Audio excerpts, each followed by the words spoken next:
La clé tourna dans la serrure avec le son familier de mon chez-moi. Je pouvais sentir le parfum de mes géraniums sur le balcon, l'air immobile d'un foyer qui m'avait attendu. Je laissai tomber mes valises, la fatigue du voyage se dissolvant dans la joie d'être de retour. Mon appartement, mon silence. Je me dirigeais vers la cuisine, le cœur battant de la maison, prête à retrouver l'odeur d'ail et de thym imprégnée dans les murs. Mais ce qui me frappa fut une odeur chimique, froide, aseptique. Je m'arrêtai sur le seuil. Ce n'était pas ma cuisine. Les murs couleur terracotta, chauffés par le soleil de l'après-midi, étaient maintenant blancs, d'un blanc d'hôpital. Ma lourde cuisinière en fonte, témoin de 1000 recettes, avait été remplacée par une plaque à induction lisse et brillante. Mes casseroles en cuivre, suspendues avec le soin d'une vie, avaient disparu. À leur place, des cartons d'électroménager portant le logo d'une marque que je n'avais jamais vue. « Maman ! Surprise !» La voix d'Alexandre me fit sursauter. Lui et Camille apparurent du couloir, souriant. Un sourire trop large, trop répété. « Ça te plaît ? C'est une mise à niveau ? Camille a obtenu un partenariat incroyable, » dit-il en désignant la cuisine comme un vendeur de voitures. Camille m'enlaça. Son parfum était doux et cher. Nous avions besoin d'un espace plus fonctionnel pour les tournages, Élodie. Plus épuré, tu comprends ? Je ne comprenais pas. Je voyais mon sanctuaire violé, transformé en un décor froid pour une vie qui n'était pas la mienne. Je ne dis rien. J'acquiesçais simplement. Je me retournais, cherchant le refuge de ma chambre. J'avais besoin de respirer, de retrouver un morceau de moi-même dans ce nouveau monde étrange. J'ouvris la porte de ma chambre, mais ce n'étaient pas mes affaires qui étaient là. C'étaient les siennes. Robe de créateur, chaussures, boîte de maquillage. Mon lit avait disparu. À sa place, une coiffeuse avec un miroir entouré de lumière. La cuisine était le cœur de la maison. Mais ma chambre, c'était mon âme. Et il l'avait arrachée sans demander la permission. À cet instant, je compris. La guerre n'allait pas commencer. Elle avait déjà commencé pendant mon absence. Cette histoire d'humiliation et d'injustice ne fait que commencer. Pour ne pas manquer le rebondissement choquant à venir, abonnez-vous maintenant et activez la cloche de notification. Je m'appelle Élodie Lefebvre. Pendant 30 ans, le monde m'a connue comme la chef Élodie, propriétaire du bistrot de Stéphane. Ce n'était pas un restaurant de luxe, mais il avait une âme. Chaque marmite, chaque assiette, chaque nappe à carreaux racontait l'histoire que mon défunt mari, Stéphane, et moi avions construite ensemble. Lui, avec son large sourire, s'occupait de la salle. Moi, au fourneau, je régissais le feu, les arômes, le chaos organisé de ma cuisine. Nous étions une équipe. Cet endroit était notre vie. Ma passion pour le feu venait de ma grand-mère, une Lyonnaise aux mains fortes qui disait que cuisiner était la façon la plus honnête de dire « je t'aime ». Pour moi, la cuisine n'a jamais été qu'une simple pièce. C'était mon atelier, mon confessionnal, l'endroit où j'ai célébré la première étoile dans le guide gastronomique et où j'ai pleuré toute la nuit quand Stéphane est parti. Chaque éraflure sur le comptoir en bois, chaque tache de vin sur le parquet était la cicatrice d'un souvenir qui m'appartenait. Cet appartement, et surtout cette cuisine, était ce qui restait de lui, ce qui restait de nous. Tout ce que j'ai fait, c'était pour Alexandre. Stéphane et moi travaillions 16 heures par jour pour qu'il ait les opportunités que nous n'avions jamais eues. Je me souviens d'avoir vendu la montre en or de mon père pour payer l'école de commerce qu'il désirait tant. Je me souviens des soirs de Noël passés dans la cuisine chaude du restaurant, loin de lui, pour que sa table à la maison soit bien garnie. Je l'ai vu obtenir son diplôme. Je l'ai vu commencer à sortir avec Camille. Au début, j'ai pensé que son ambition lui ferait du bien. Elle était jolie, pleine d'esprit, remplie de projets. Mais peu à peu, j'ai réalisé que, dans ces projets, je n'avais pas ma place. Alexandre a commencé à avoir honte de mes mains qui sentaient l'ail, de mes vêtements simples. Le bistrot de Stéphane, qui était autrefois sa fierté, est devenu le vieux restaurant de ma mère. L'arrivée de Camille a accéléré cette distance. Elle, avec son monde de filtres et d'apparence, me regardait avec une sorte de pitié, comme si j'étais une relique d'un temps à dépasser. Et mon fils, mon unique fils, le permettait. Il regardait en silence sa fiancée me corriger, me rabaisser, me transformer en un meuble démodé dans ma propre maison. Le monde me voyait comme une femme forte. La chef Élodie, qui négociait avec des fournisseurs coriaces et dirigeait une équipe de 20 personnes. Mais à la maison, j'étais devenue docile. Je m'étais tue pour ne pas créer de conflit, pour ne pas blesser le garçon que j'avais élevé. J'avalais le mépris au nom de la paix. Mais là, debout sur le seuil de ma chambre qui n'était plus la mienne, le goût amer de l'humiliation me brûla la gorge. Ils n'avaient pas affaire à la mère fragile d'Alexandre. Ils avaient réveillé la chef Élodie. Et dans ma cuisine, je n'ai jamais perdu une bataille. La vengeance? Non. Le mot était trop simple, trop brut pour ce qui se formait dans ma poitrine. La vengeance est un plat qui se mange froid, mais ce que je ressentais était brûlant. Ce que je désirais n'était pas des représailles. C'était quelque chose de bien plus complexe et douloureux. Je désirais le respect, un mot si petit, mais qui, pour moi, contenait l'univers. Je voulais qu'Alexandre me regarde, non pas comme la figure maternelle devenue un fardeau, un meuble ancien et poussiéreux, mais qu'il voie la femme qu'il avait mise au monde, la femme qui avait renoncé à des nuits de sommeil, à ses propres rêves pour que les siens puissent s'épanouir. Je voulais qu'il regarde les murs de cet appartement et qu'il voie les mains de Stéphane et les miennes dans le plâtre, qu'il sente l'odeur de notre histoire au lieu de planifier comment l'effacer avec de nouvelles couches de peinture blanche. Mon désir était qu'il se souvienne. Je me suis souvenu d'une soirée, des années auparavant, dans la cuisine du bistrot. La salle était comble, les commandes affluaient et l'un de mes cuisiniers était absent. C'était le chaos total. Alexandre, du haut de ses 12 ans, se tenait dans un coin, observant simplement. Ses yeux ne me quittaient pas. Je bougeais vite, je criais des ordres, je contrôlais 4 casseroles en même temps, la sueur perlant sur mon front. À la fin du service, épuisée, je me suis assise sur une caisse. Il s'est approché, a pris un linge humide et sans rien dire, me l'a passé sur le visage. « Maman », a-t-il murmuré, avec une admiration que je n'ai jamais revue dans son regard, « tu es la femme la plus forte que je connaisse. » Où était ce garçon? Qu'avait-il fait de lui? Le lendemain matin, je suis descendue et l'odeur du café n'était pas la mienne. C'était un arôme artificiel, provenant d'une machine chromée qui clignotait de lumière bleue. Camille était adossée au comptoir, filmant une vidéo pour ses réseaux sociaux. « Bonjour mes followers, regardez cette merveille que Cuisine Élite m'a envoyée. Un café parfait en un clic, sans saleté, sans marque. Adieu la vieille cafetière de grand-mère. » Elle fit un clin d'œil à la caméra, un geste qui m'excluait de mon propre rituel matinal. Alexandre entra dans la cuisine, prit une capsule et me tendit une tasse. « C'est plus pratique, maman, » dit-il, comme si la praticité pouvait remplacer l'affection. Je ne voulais pas de praticité. Je voulais ma vieille cafetière italienne, ma routine, le droit d'exister dans ma maison sans être traitée comme une pièce de musée. Mon désir était simple, je voulais retrouver ma vie. Le droit d'être Élodie, pas la belle-mère de Camille. Je voulais que ma voix ait du poids, que mes souvenirs aient de la valeur. Mais chacun de leurs gestes me montrait à quel point ce désir était lointain. Les conversations qui s'arrêtaient quand j'arrivais, les décisions sur la décoration, les achats, les projets pour le week-end, tout se faisait comme si je n'étais pas là. J'étais un fantôme dans ma propre histoire, et ils étaient les nouveaux occupants qui avaient hâte que l'ancien occupant disparaisse enfin complètement. La culpabilité, cette vieille compagne des mères, essayait encore de me murmurer à l'oreille. « Ne fais pas d'histoire, Élodie, c'est le bonheur de ton fils. » Mais la voix de la chef Élodie, la femme que j'avais été, criait plus fort. Elle disait que le bonheur construit sur le mépris des autres n'est pas du bonheur, c'est de la tyrannie. J'ai commencé à les observer, en silence, notant mentalement chaque regard méprisant de Camille, chaque silence complice d'Alexandre. Mon désir, qui était auparavant une aspiration douloureuse à l'amour et à la reconnaissance, commença à se transformer. Il devenait plus tranchant, plus dur, plus ciblé. Ce n'était plus un rêve, c'était un plan. La confirmation que j'étais sur la bonne voie est arrivée ce soir-là. Ils m'ont demandé de m'asseoir dans le salon.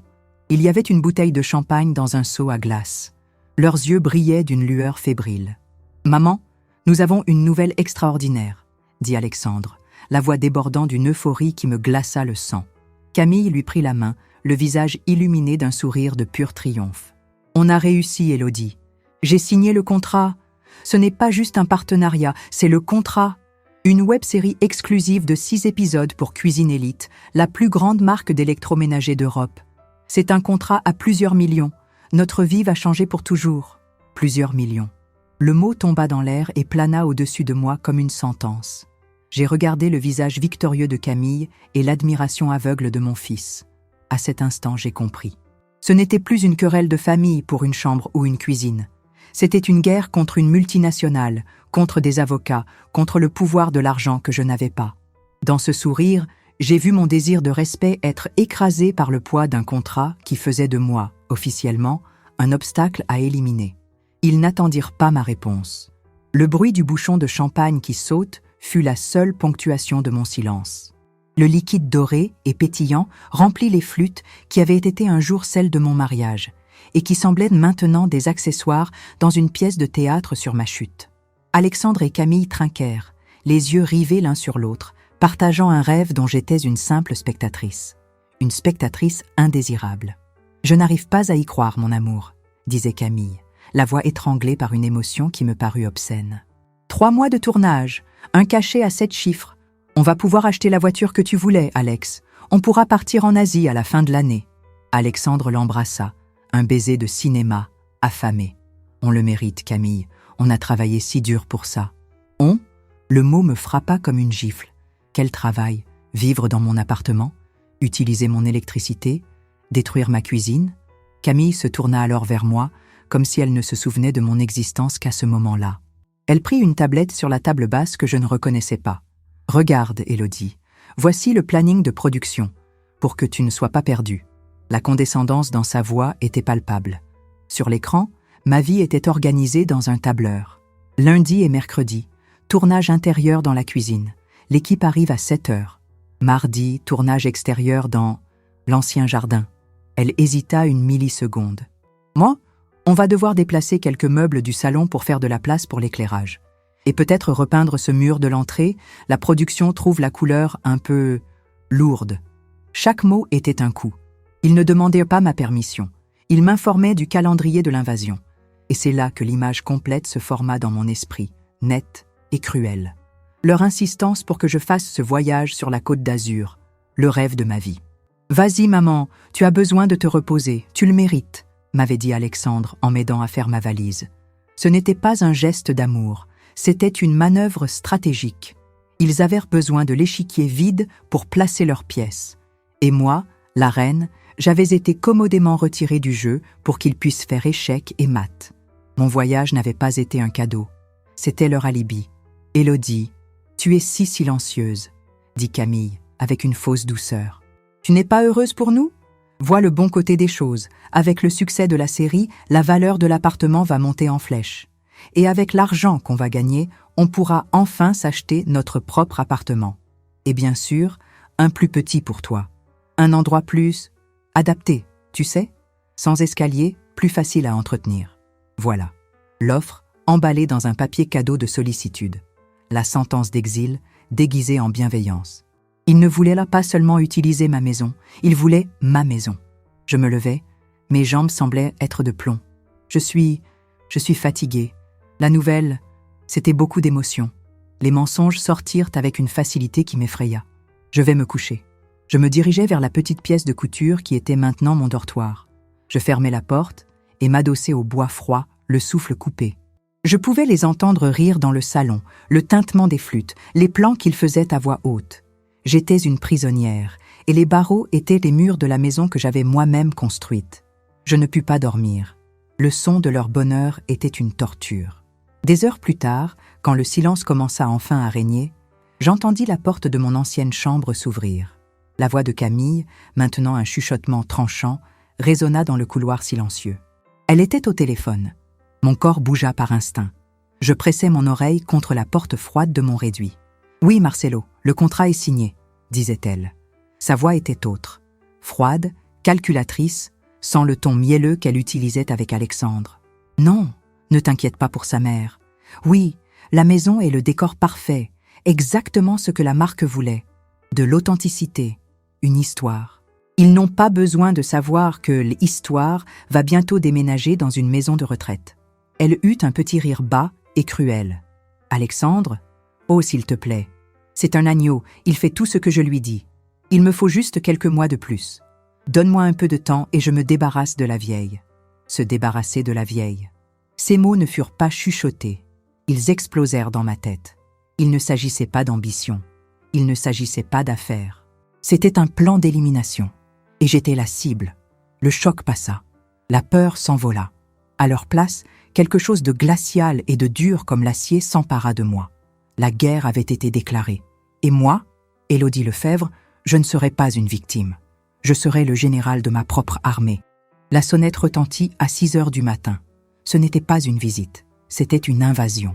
Une douzaine d'inconnus entra dans mon appartement avec des caisses en métal, des câbles épais qui serpentèrent sur mon parquet comme des couleuvres noires, et une hâte qui ne respectait pas le deuil silencieux de mes murs. L'odeur de café que j'avais l'habitude de préparer fut remplacée par l'odeur industrielle de la laque et du maquillage. Mon salon, où Stéphane et moi avions lu les journaux du dimanche pendant 30 ans, devint une loge improvisée.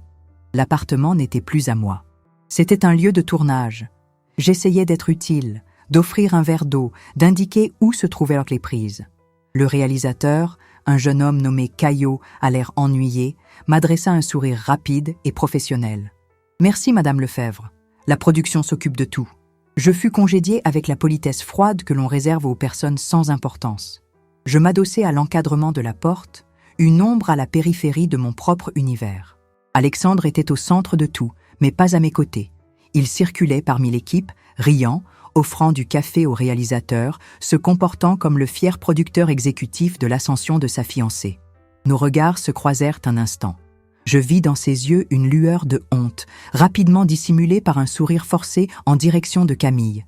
Il savait que c'était mal, mais la promesse d'argent et de statut était plus forte que sa conscience.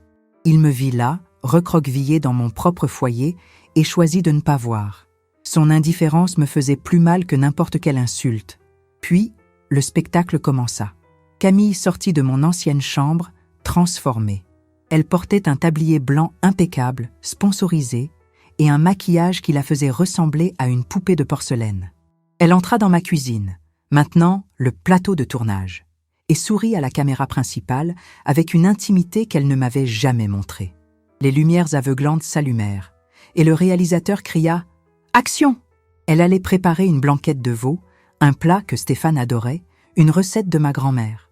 Et j'assistais, depuis ma position d'exilé, au sacrilège.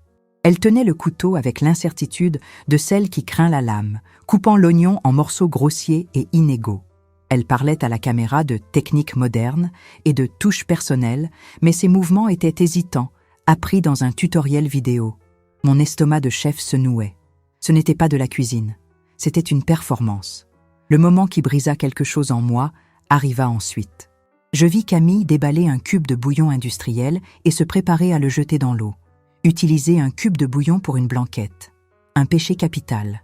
Le fond de veau maison était l'âme du plat, ce qui lui donnait sa saveur profonde, son onctuosité. Utiliser un cube, c'était comme poignarder le plat en plein cœur. Mon corps bougea avant que mon cerveau ne puisse l'arrêter. C'était un instinct, la réaction de toute une vie consacrée à ce métier. Je ne pouvais pas rester là à regarder cet assassinat culinaire. Je m'avançai lentement jusqu'au bord du plateau, hors du champ de la caméra principale. J'attendis une pause.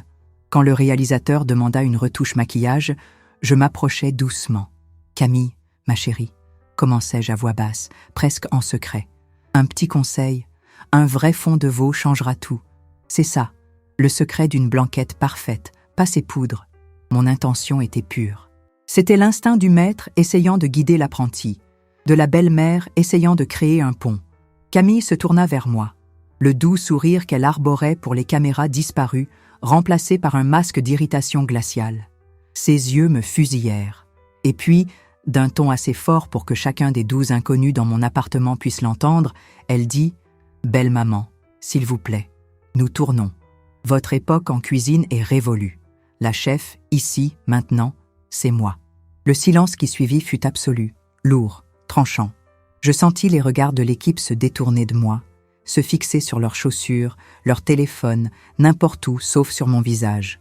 J'entendis le réalisateur s'éclaircir la gorge et dire « Ok, retouche maquillage, tout le monde, on reprend dans 5. » Personne ne me regarda.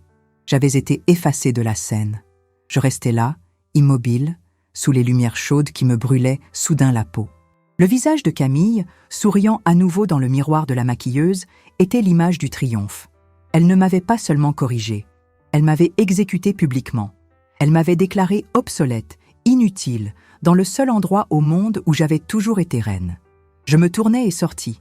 Chaque pas hors de la cuisine semblait peser une tonne. Je sentais les regards de pitié dans mon dos, et c'était pire que la haine. Dans ce silence embarrassant, dans ce couloir qui me semblait maintenant étranger, je n'étais plus la chef Élodie, la propriétaire, la mère d'Alexandre. J'étais juste la vieille. L'humiliation avait un goût de fiel dans ma bouche. Et, pour la première fois de ma vie, dans ma propre maison, je me sentis complètement seule. Je fermai la porte de la petite pièce et le son du verrou fut le point final le plus fort que j'ai jamais entendu. Le bruit du tournage de l'autre côté du mur, la voix enjouée de Camille, les instructions du réalisateur, les pas de l'équipe, semblaient venir d'un autre monde, une planète lointaine où je n'étais plus la bienvenue. Là, dans ce réduit qui avait été mon atelier de couture, le seul son était celui de ma propre respiration, irrégulière et lourde. Je m'assis sur le bord du lit, une place, un lit d'amis dans ma propre maison. Mes mains, qui pendant tant d'années avaient su manier les couteaux avec une précision chirurgicale et maîtriser le feu avec l'intimité d'une amante, tremblaient maintenant sur mes genoux. Le visage de Camille, transfiguré par l'arrogance, était gravé dans ma rétine. « Votre époque est révolue ».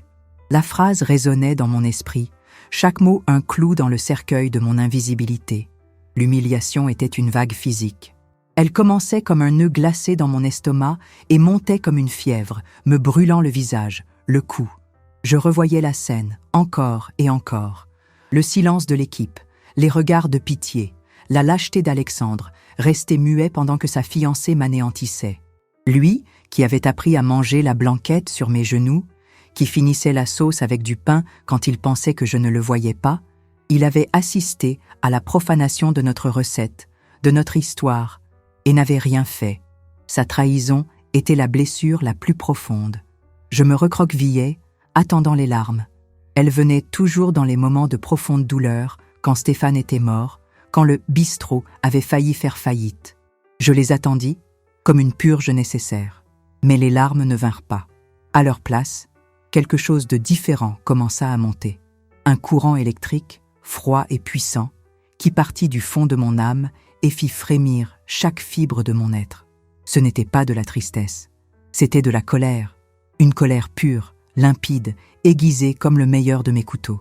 Une colère qui ne me donnait pas envie de crier, mais plutôt de me taire, de planifier, d'agir. Je pensais à Stéphane. Qu'aurait-il fait ? Lui, avec son sens de la justice et sa patience limitée pour les imbéciles. Il aurait littéralement renversé la table.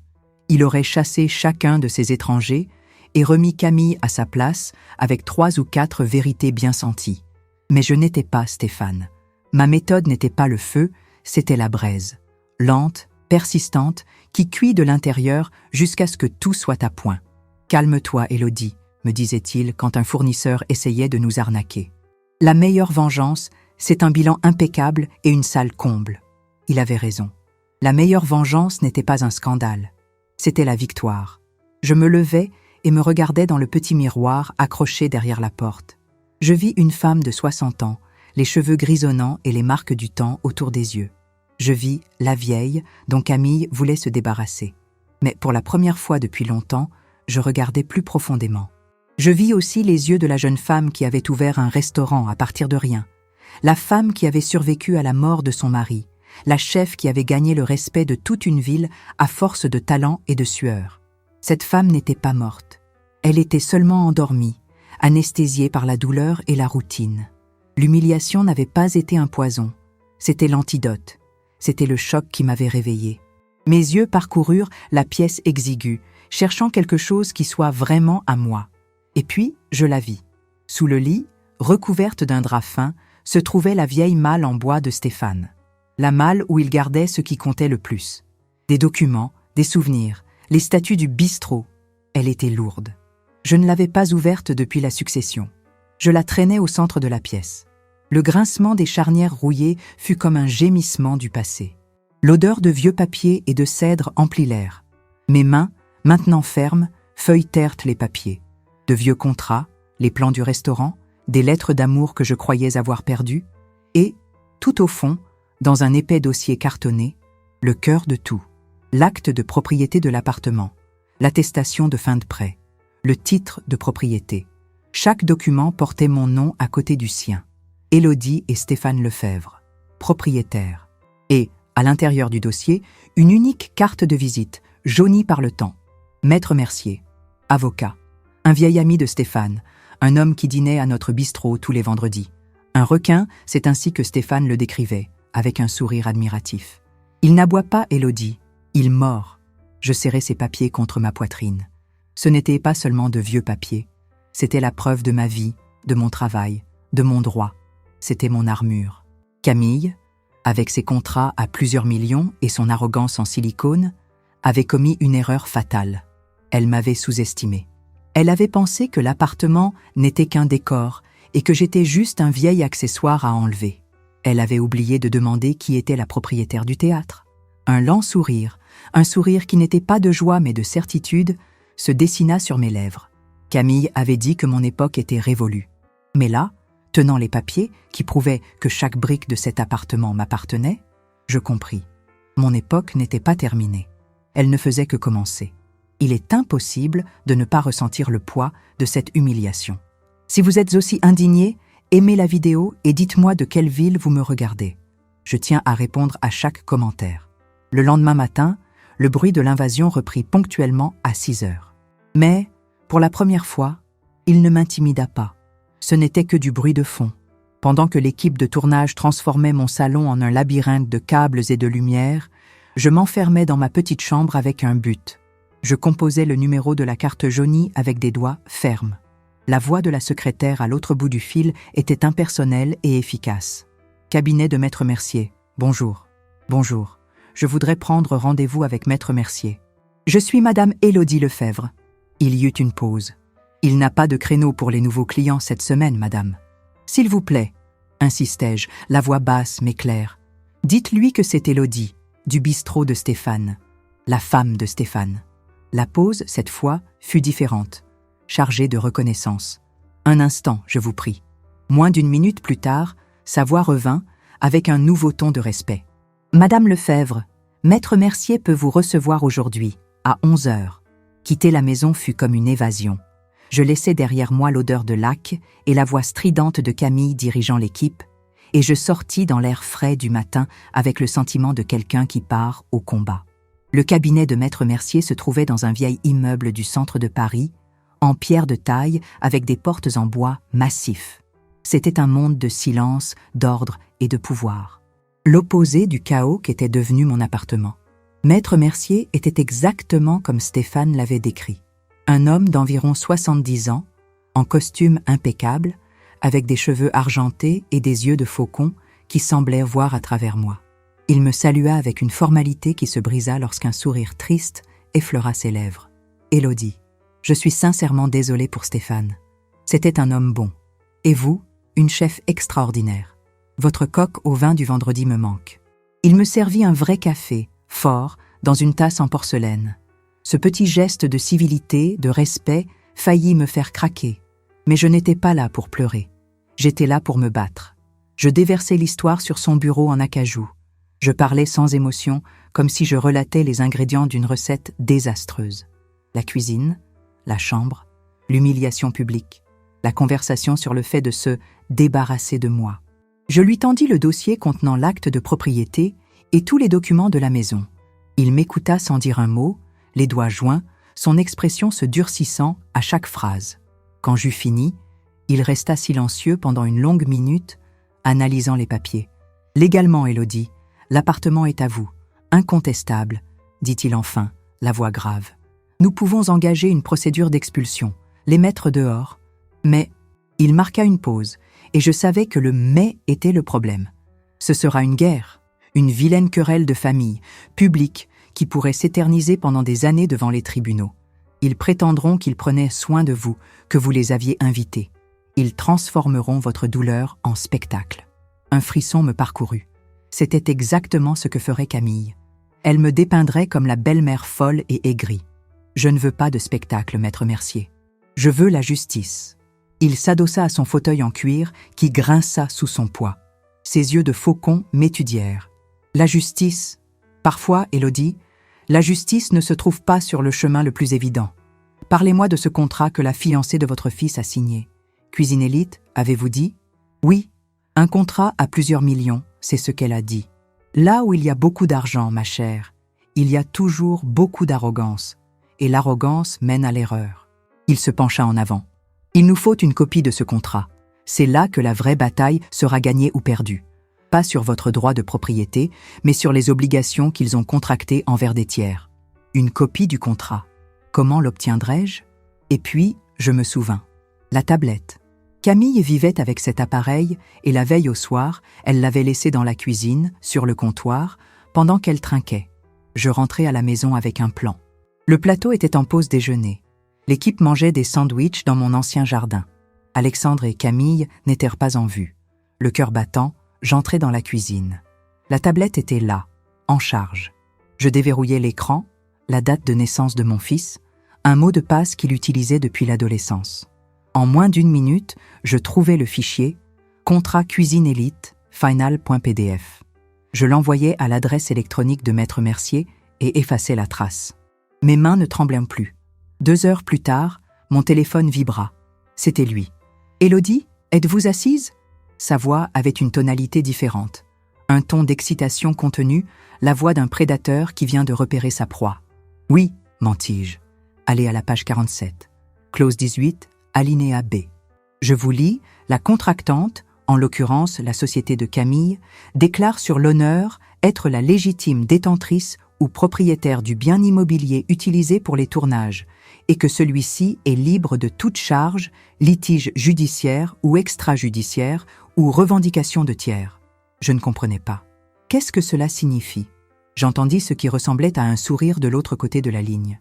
Cela signifie, Élodie, que la fiancée de votre fils a menti dans un document valant plusieurs millions. Et à la page suivante, dans la clause de pénalité, il est dit que toute violation de cette déclaration entraîne la résiliation immédiate du contrat et l'application d'une amende de 30% de la valeur totale. Nous parlons d'une amende qui la laissera endettée pour le reste de sa vie.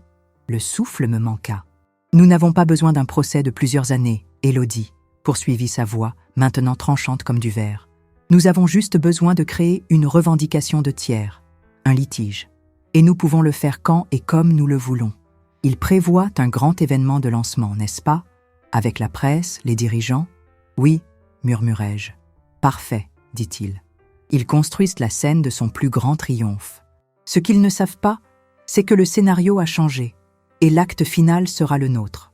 Il fit une pause, et la question qui suivit scella mon destin. La question n'est pas de savoir si nous avons le droit de détruire leur monde, Élodie. La question est, avez-vous le courage d'allumer la mèche? La question de Maître Mercier resta en suspens, chargée du poids d'un choix sans retour. Avez-vous le courage d'allumer la mèche? Je fermai les yeux. Je revis le visage de Camille, le silence d'Alexandre, les regards de pitié de l'équipe. Je revis mon sanctuaire transformé en plateau, ma chambre en débarras, ma vie en fardeau. Le courage? Ce n'était plus une question de courage, c'était une question de survie. J'ouvris les yeux. Oui, Maître Mercier. Ma voix sortit ferme, un fil d'acier. Je l'ai, et je veux que le feu soit assez haut pour qu'ils le voient du sommet du piédestal sur lequel ils se sont placés. Je raccrochais, et pour la première fois depuis des mois, je respirais profondément sans sentir le poids du monde sur mes poumons. Le deuil de mon ancienne vie était terminé. La femme qui pleurait en silence avait été remplacée par une stratège. La chef Élodie était de retour aux commandes, et le plat de résistance serait servi au bon moment.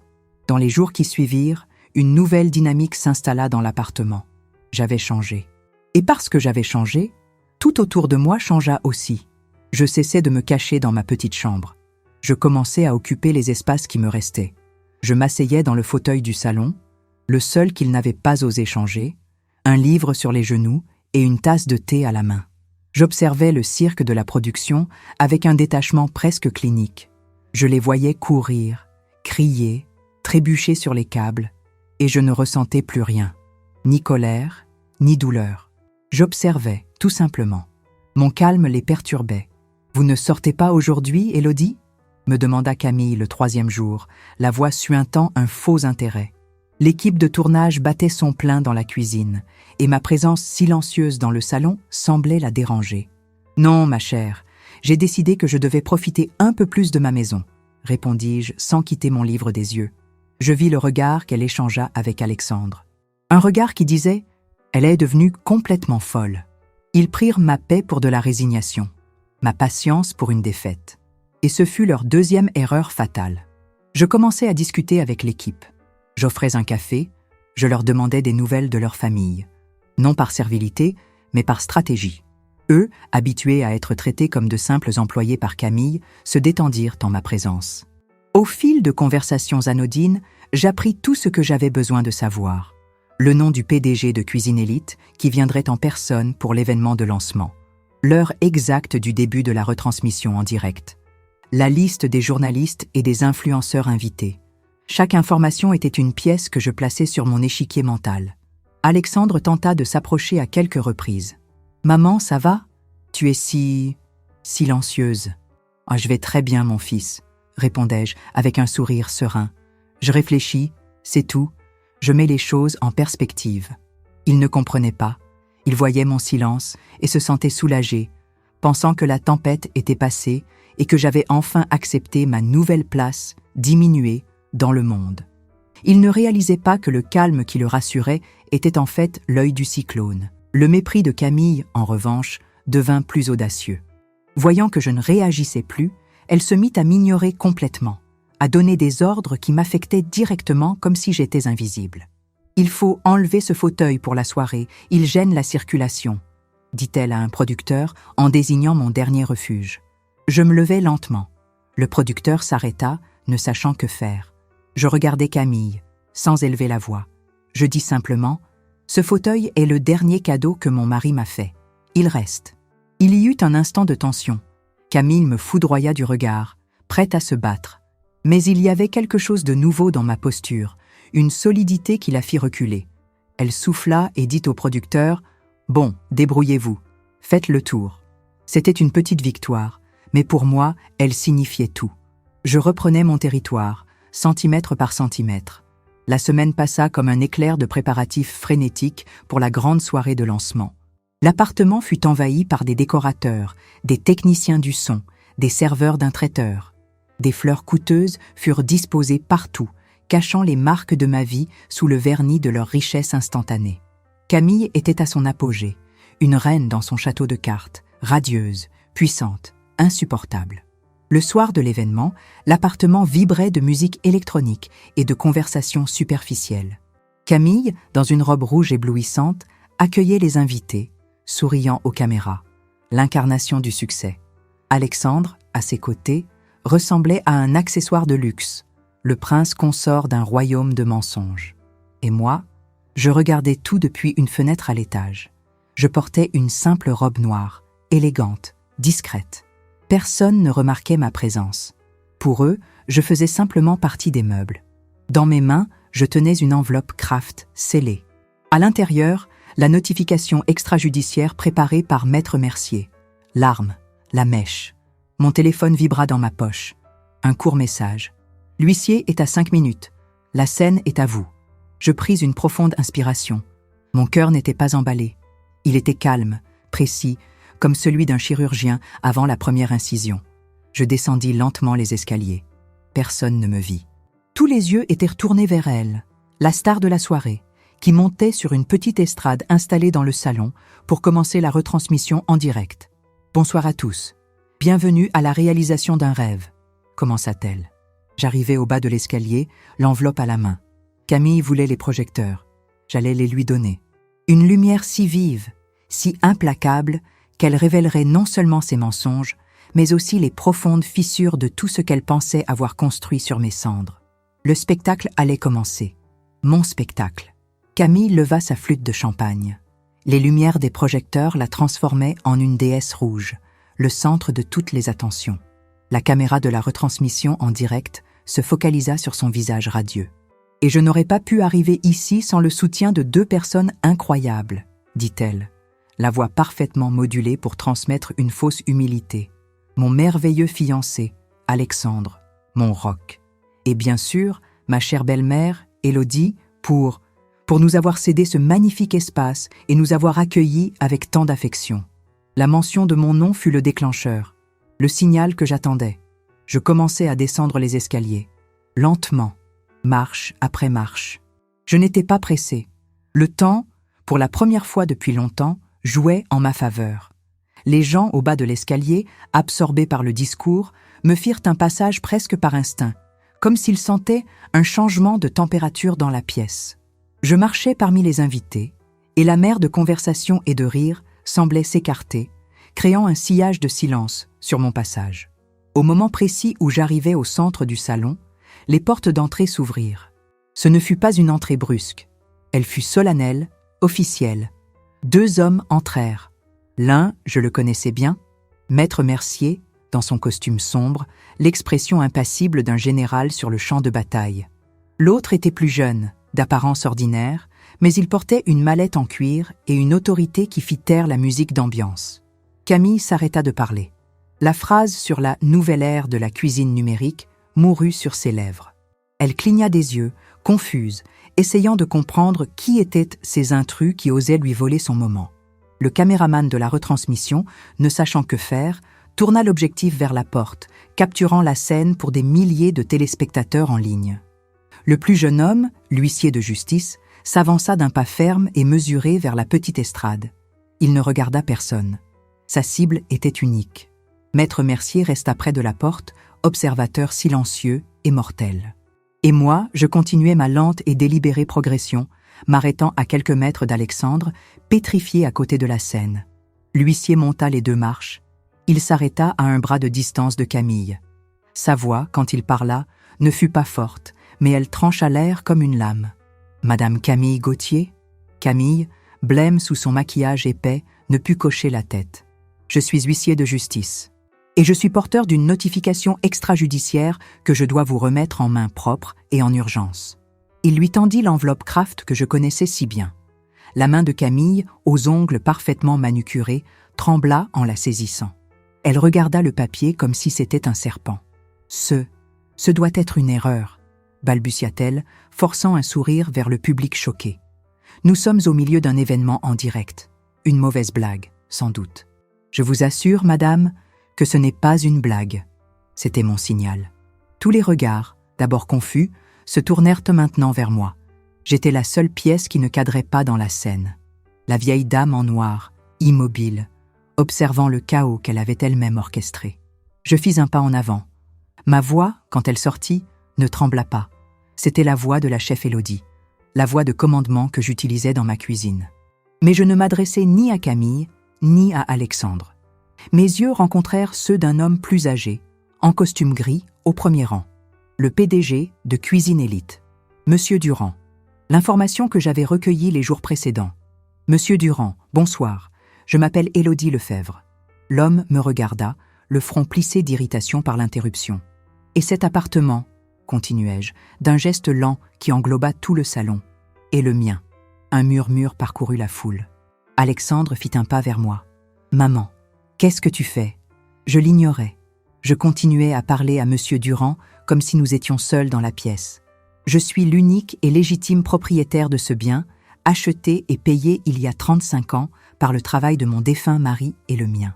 Pendant que je parlais, je vis Maître Mercier s'approcher du PDG et lui remettre discrètement un dossier identique au mien. « Madame Camille Gauthier », poursuivis-je, et cette fois je la regardais, elle qui me fixait depuis la scène avec une haine pure, a signé un contrat avec votre entreprise déclarant sur l'honneur qu'elle était la légitime détentrice de ce lieu à des fins commerciales.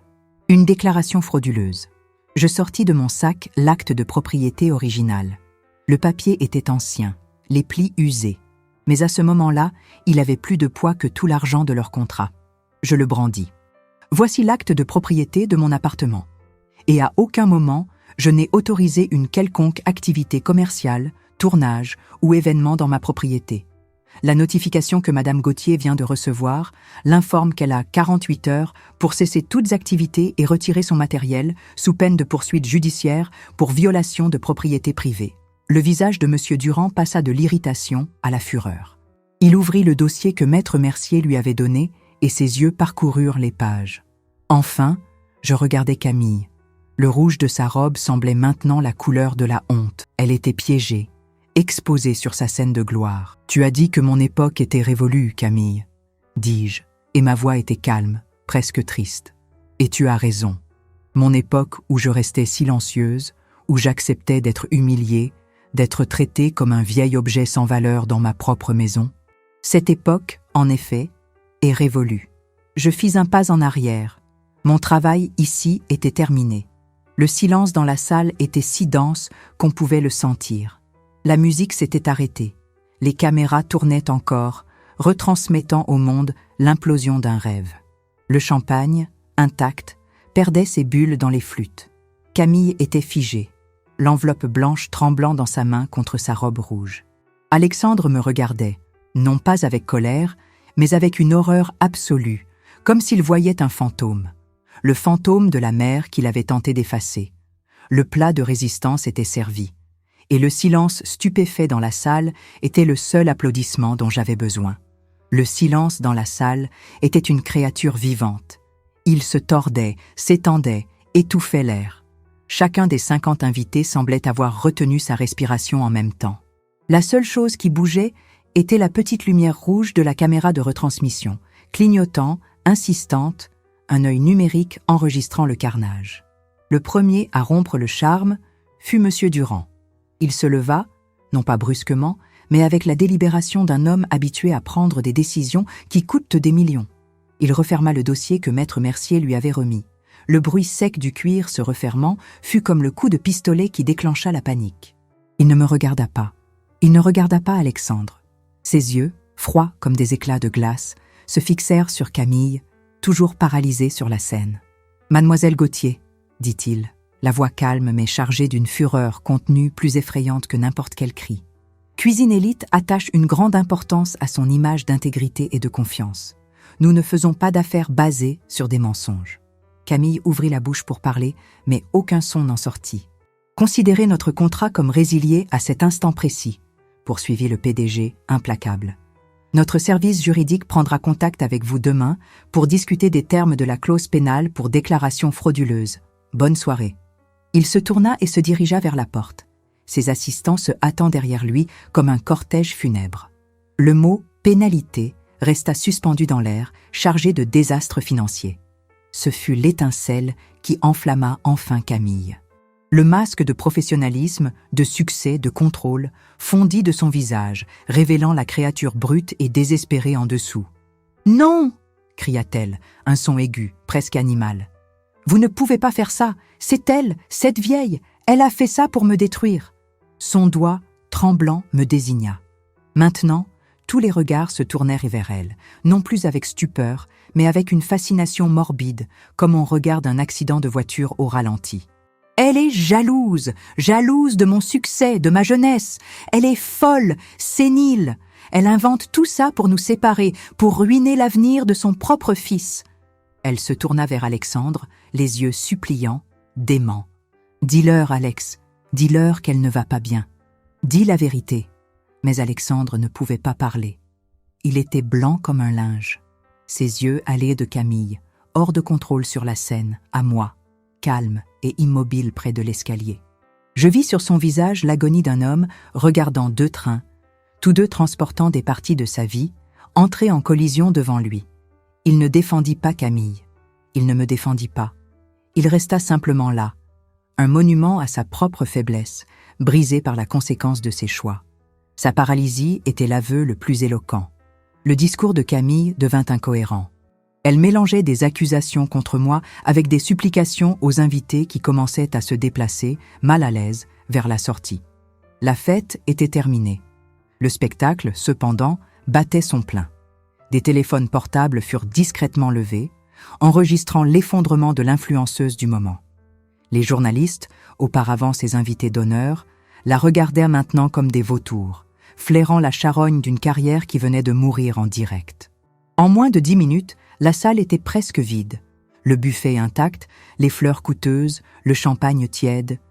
Tout ressemblait au décor d'un théâtre pour une pièce qui s'était terminée en tragédie. L'équipe de tournage, dans un silence absolu, commença à éteindre les lumières, à démonter la scène du crime. Nous restâmes tous les quatre au milieu de la dévastation. Moi, Maître Mercier, Alexandre et Camille, qui étaient descendus de la scène et pleuraient maintenant, des larmes de rage, pas de tristesse. Elle se jeta sur Alexandre, lui martelant la poitrine. « Tu n'as rien fait. Tu es resté là à regarder et tu l'as laissé me faire ça. À nous, tu es un faible, un lâche. » Alexandre ne réagit pas. Il encaissa les coups, le regard perdu dans le vide. Puis, la haine de Camille se tourna une dernière fois vers moi. Elle s'approcha, le visage maculé de mascara. « Tu as eu ce que tu voulais, n'est-ce pas ?» cracha-t-elle, la voix rauque d'avoir trop crié. « Tu es heureuse maintenant, seule dans ta vieille maison moisie. Tu as tout détruit. » Je la regardais, non pas avec haine, mais avec une sorte de profonde lassitude. « Je n'ai rien détruit, Camille. J'ai simplement arrêté de vous laisser détruire ce qui est à moi. Il y a une grande différence. » Elle resta sans voix. La simple vérité de ma phrase l'avait désarmée. Vaincue, elle prit son sac de luxe sur le canapé et, sans un regard pour Alexandre, se dirigea vers la porte. Elle s'arrêta, la main sur la poignée. « Je te déteste », murmura-t-elle, plus pour elle-même que pour moi.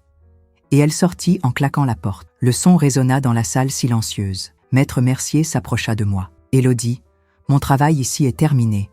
Appelez-moi demain. » Il me serra l'épaule, un geste de respect, et se retira, me laissant seule avec mon fils. Alexandre était toujours debout au milieu du salon, une statue de regret. Le silence entre nous était vaste, un champ de ruines. Lentement, il leva les yeux vers moi. C'étaient les yeux du garçon de 12 ans de ma mémoire, mais remplis d'une douleur qu'aucun enfant ne devrait connaître. La douleur de celui qui s'est trahi lui-même. Il fit un pas vers moi, puis un autre. Il s'arrêta à quelques mètres. « Maman !» commença-t-il. Sa voix n'était qu'un filet, brisé. Je ne sais pas quoi dire. Je l'observais. Le fils que j'aimais, l'homme que je reconnaissais à peine. La victoire n'avait pas le goût sucré que j'avais imaginé. Elle avait un goût de cendre.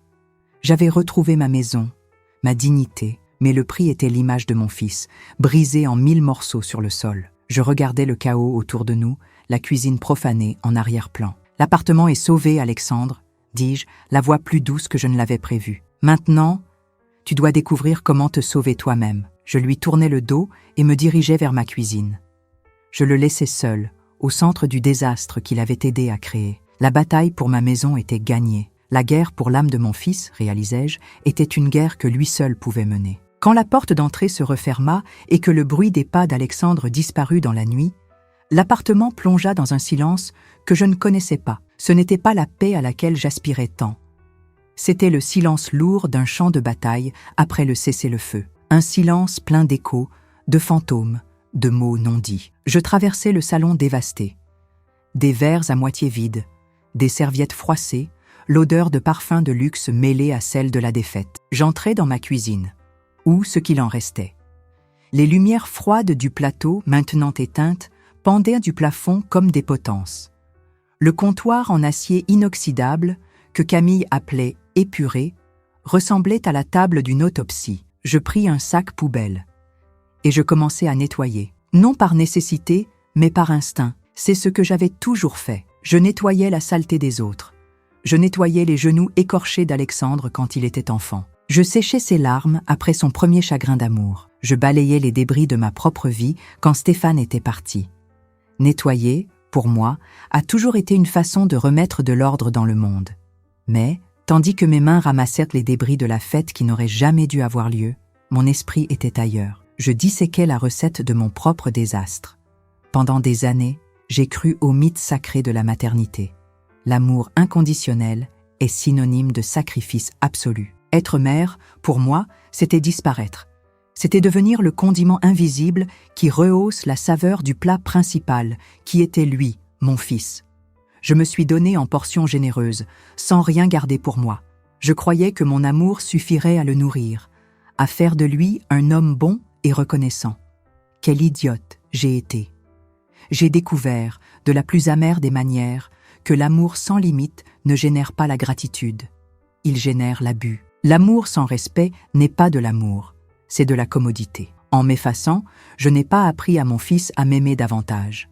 Je lui ai appris que je n'avais aucune valeur. Je lui ai appris que mes espaces, mes sentiments et mon histoire étaient des territoires qu'il pouvait envahir et conquérir à sa guise. Je lui ai donné le monde, mais j'ai oublié de lui donner la carte, et sur la carte, les frontières à ne jamais franchir. La victoire de ce soir-là n'avait pas le goût sucré que j'avais anticipé. Elle avait un goût complexe. Elle avait l'acidité tranchante de la justice, oui, mais elle était accompagnée de l'amertume profonde de la perte. J'ai récupéré ma maison, mais j'ai regardé le visage de mon fils et j'y ai vu un étranger, un homme brisé par sa propre avidité et sa faiblesse. Et la partie la plus douloureuse était d'admettre ma part de culpabilité dans la construction de cet étranger. Mon omission, mon silence, mon refus de dire « ça suffit » bien plus tôt, ont été les ingrédients secrets qui l'ont fait pourrir de l'intérieur. J'arrêtais de nettoyer et m'appuyais contre le comptoir froid. Je regardais mon reflet déformé dans l'acier. Qui était cette femme? Pendant si longtemps, j'ai été la femme de Stéphane, puis la mère d'Alexandre, la chef Élodie. Des étiquettes, des rôles. Je me suis définie par mes relations avec les autres. La lutte de ce soir-là, réalisai-je, n'était pas seulement pour un titre de propriété. C'était pour le titre de propriété de ma propre identité. La leçon finale, celle qui se cristallisait dans cette aube silencieuse, était d'une simplicité brutale. Le respect n'est pas un cadeau que l'on reçoit. C'est un territoire que l'on délimite.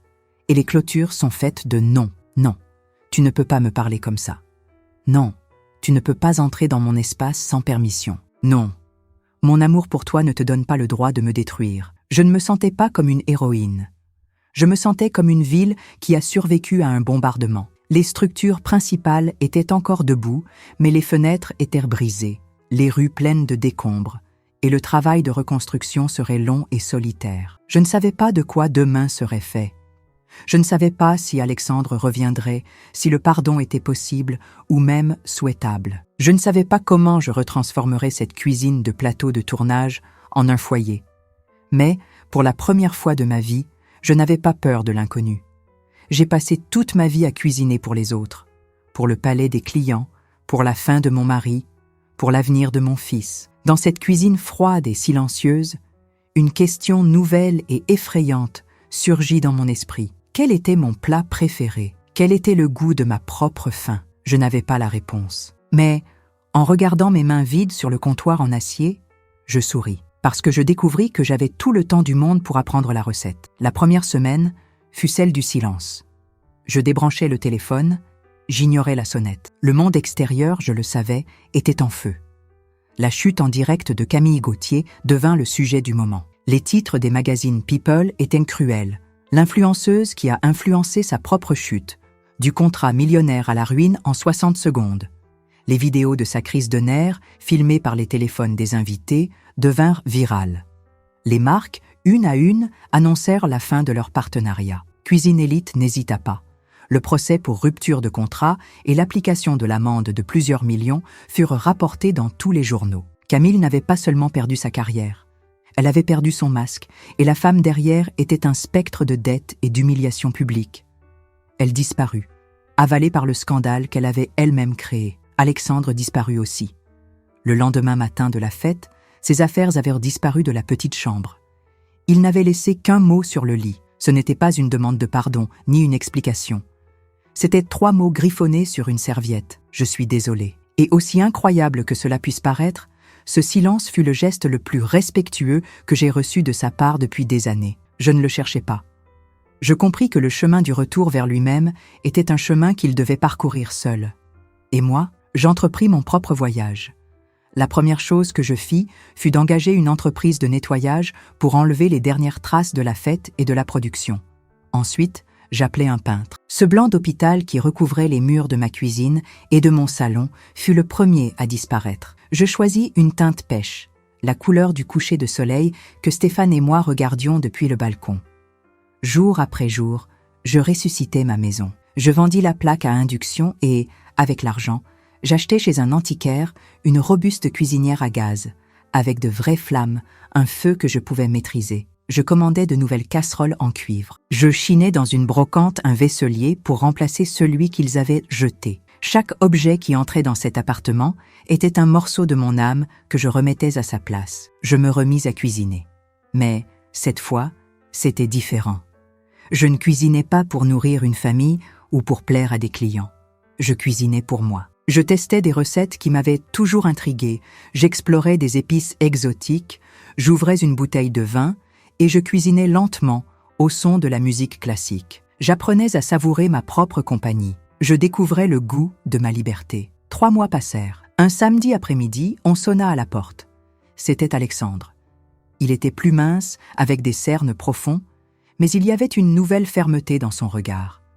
Il ne demanda pas à entrer. Il me tendit simplement un sac en papier. À l'intérieur, il y avait un pain de campagne, un morceau de fromage de chèvre et un pot de confiture maison. « J'ai commencé à travailler dans une boulangerie », dit-il à voix basse. « Je me suis souvenu que tu aimais ce pain. » C'était la première fois depuis des années qu'il se souvenait de quelque chose que j'aimais. Je l'invitai à entrer. Nous prîmes un café en silence dans la cuisine qui redevenait la mienne. Il ne parla pas de Camille. Il ne parla pas du désastre. Il parla de son travail, de la dureté de se lever à 4 heures du matin, de l'odeur du pain chaud qui lui rappelait son enfance au bistrot. Il ne demanda pas pardon avec des mots. Il commença à le demander avec des actes. Les visites devinrent hebdomadaires. Timides, respectueuses. Il n'entra plus jamais sans y être invité. Il m'aida à replanter le jardin, retournant la terre de ses propres mains, sans se plaindre. Nous plantâmes des gardénias, dont le parfum me rappelait ma mère. Aujourd'hui, 1 an plus tard, l'appartement respire à nouveau. Le jardin est en fleurs. Alexandre a trouvé un meilleur emploi, vit dans un appartement en location et continue de me rendre visite tous les dimanches. Notre relation n'est plus celle d'une mère et de son fils, au sens ancien du terme. C'est celle de 2 adultes, survivants d'une guerre, qui apprennent à se respecter. Je ne sais pas si je lui ai pardonné complètement. Le pardon est un plat complexe, à la cuisson lente, qui demande du temps pour que toutes les saveurs se révèlent. Mais, assise sur mon balcon, avec l'odeur de mes nouveaux gardénias dans l'air et le son du rire de mon fils qui semble enfin sincère, j'ai compris la leçon finale. La paix n'est pas l'absence de cicatrices. C'est le courage de les regarder et de reconnaître la force qu'il a fallu pour survivre. Je ne suis plus la femme qui se définissait par les autres. Je suis Élodie. Et pour la première fois, cela suffit. Pendant longtemps, j'ai cru qu'aimer, surtout en tant que mère, signifiait se faire plus petite pour tenir dans le monde des autres. Je suis devenue petite, silencieuse, presque transparente, pensant que mon sacrifice était la plus grande preuve d'amour que je pouvais donner. La vie, avec son ironie tranchante, m'a appris que le plus grand acte d'amour que nous pouvons offrir à quelqu'un est, en réalité, de lui apprendre à nous respecter. Et cette leçon ne peut être enseignée que si d'abord, nous apprenons à nous respecter nous-mêmes. J'ai appris que nos maisons ne sont pas seulement faites de briques et de ciment. Elles sont les archives de notre âme, les bibliothèques où nous conservons nos souvenirs, nos douleurs, nos joies. Et personne, absolument personne, n'a le droit de réécrire les pages de notre histoire ou d'arracher les chapitres qui ont fait de nous ce que nous sommes. Ma cuisine n'était pas seulement une cuisine, c'était ma scène, mon refuge, mon héritage. Lutter pour elle, c'était lutter pour moi. Peut-être que vous, qui m'avez écouté jusqu'à présent, vous êtes aussi senti invisible dans votre propre monde. Peut-être a-t-on essayé de vous convaincre que votre temps est passé, que vos idées sont dépassées, que vos sentiments n'ont pas d'importance. Peut-être êtes-vous, en ce moment même, engagé dans une guerre silencieuse pour votre propre territoire, qu'il s'agisse d'un espace physique, d'un rêve ou du droit d'avoir votre propre voix. Si cette histoire a résonné en vous, si elle a touché une vieille blessure ou allumé une étincelle de courage, je vous invite à laisser un message ici, dans les commentaires. Pas pour moi, mais pour vous-même et pour toutes les autres femmes qui le liront. Écrivez. Personne n'efface mon histoire. Transformons cet espace en un mur de force, un rappel que nous ne sommes pas seuls. Si vous avez pensé à une amie, une sœur, une mère, quelqu'un qui a besoin d'entendre qu'il est encore temps de se battre et que sa force est plus grande qu'elle ne l'imagine, partagez cette histoire. Parfois, un petit geste de « je te vois » est la permission dont une femme a besoin pour amorcer son propre retournement de situation. Votre « j'aime » sur une vidéo comme celle-ci est plus qu'un clic. C'est une étreinte, un signe que des récits comme le mien comptent. Et, en vous abonnant à la chaîne, vous me faites l'honneur de continuer à être la conteuse d'histoires de femmes qui, comme vous et moi, ont affronté leur bataille et en sont sorties, peut-être avec des cicatrices, mais la tête haute. Restez par ici. La prochaine histoire que je dois raconter est encore plus complexe. Elle parle d'un secret de famille, d'une trahison découverte dans un vieux journal intime, et de ce qui se passe lorsqu'une épouse, considérée comme soumise par tous, décide de régler les comptes de 20 ans de mensonges. Ce qu'elle a fait, personne n'aurait pu l'imaginer. À la prochaine.